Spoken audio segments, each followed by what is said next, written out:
Postmaster General Louis DeJoy is expected to testify before a Senate committee after reversing course on operational changes at the Postal Service, which have drawn backlash. In a statement, DeJoy said he made this decision to, quote, avoid even the appearance of any impact on election mail. The changes raised concerns the Postal Service would not be able to handle the high volume of mail-in ballots expected this November.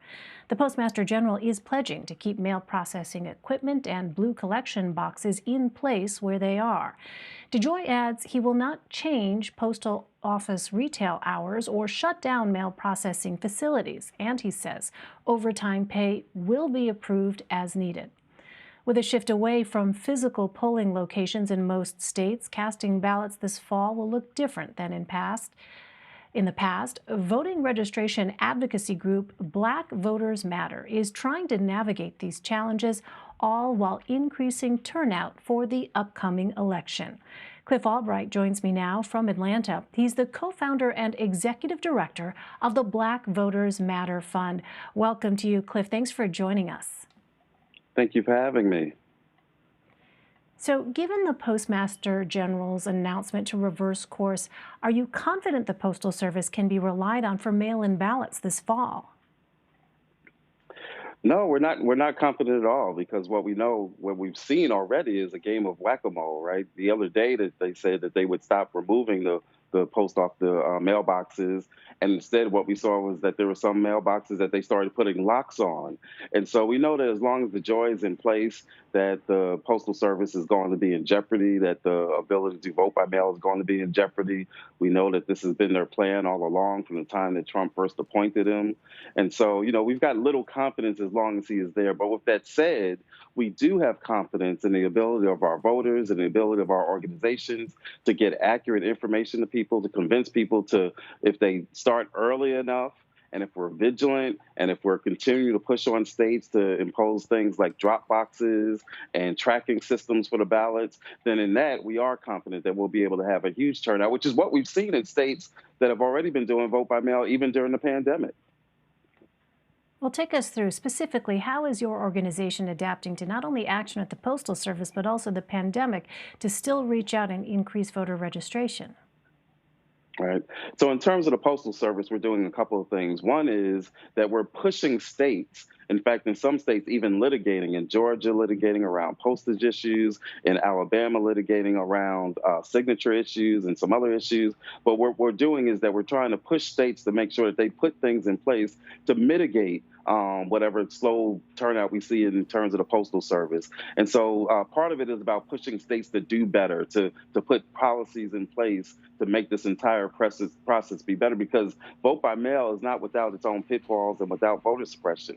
So that's part of it. But the other part is just the outreach that we have to do, getting accurate information to voters, sharing things and having folks create their own videos showing what the vote by mail process can look like, giving folks, a little bit of confidence in this system, not by acting like there aren't problems with vote by mail, but just letting them know that we're aware of these problems and that we're watching and we're coming up with solutions, even in some places, providing postage for folks in states where they don't provide free postage. But all of this is made more complicated, of course, by the pandemic. And so we've had to come up with creative ways of moving everything we do to virtual, social media, texting, a huge radio campaign that we're going to be doing. And then other creative ideas like, when you can't do caravanning or when you can't do door-to-door canvassing, what we're doing is we're doing car caravans so that people are getting the other night. In fact, we had a caravan 70 cars deep in one relatively small community, but 70 cars deep, going around, sharing information, giving out flyers and door hangers. So still trying to capture some of the excitement of personal contact, but doing it safely in cars, social distancing, and providing masks and sanitizer and other things so that folks can still go about being civically engaged without risking their lives. So just to elaborate a little bit more, how have the three crises our country is facing, the coronavirus pandemic, economic fallout, as well as protests over racial injustice, affected your efforts to increase registration? And do you think that's going to be reflected in the final election results? Yeah, definitely. I mean, what we've seen is, again, even with the protests taking place, in fact, in part because of the protests taking place, we've seen huge turnout. I mean, if you look at a state like Kentucky, where you had a Senate race that wasn't supposed to be close. But after the protest, what you saw was a surge in voter registrations, especially by some folks, young folks and old, who weren't really engaged before. There's been some data that shows that the protests have actually led to an increase in voter registration in some states. And we're seeing it in the turnout. And so we're seeing record numbers of turnout in Kentucky, record turnout in Georgia, in spite of the voter suppression that was taking place. Just last week or 2 weeks ago, record turnout in Michigan, record turnout in Missouri, where folks came out in such large numbers that they actually did what their governor has been refusing and what the legislature has been refusing to do, which is to approve expanded Medicaid. And so we're seeing record turnout in these places. And a large part of that is because of the excitement that was created around the protests and around this community policing issues, where folks are now seeing, okay, it's one thing for us to have protest politics or protest power. Now we need to take that power and put it into the polling places and pull it into the election booths. And that's already been happening, and we predict that's going to happen in even large numbers between now and November. Finally, I also wanted to ask you about Senator Kamala Harris's speech tonight. As we've mentioned, she's poised to become the first woman of color to be a candidate for vice president of a major party. What do you want to hear from her tonight?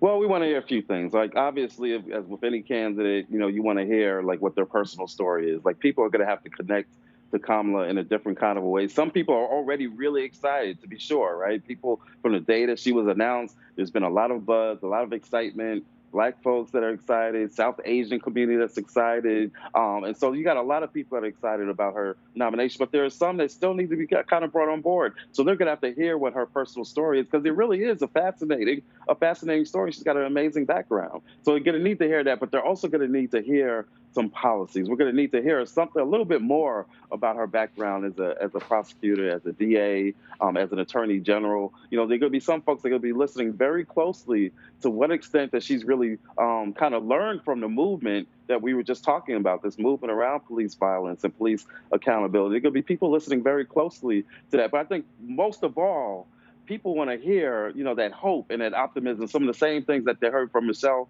Obama the other night that, really made people feel like, okay, we can do this, right? And if we come together, we can do what we've always done, right? Which is when we come together, when we work together, when we put aside the small differences and focus and keep our eyes on the prize, that we will be able to do this. They want to hear that kind of hope and optimism and power coming out of her.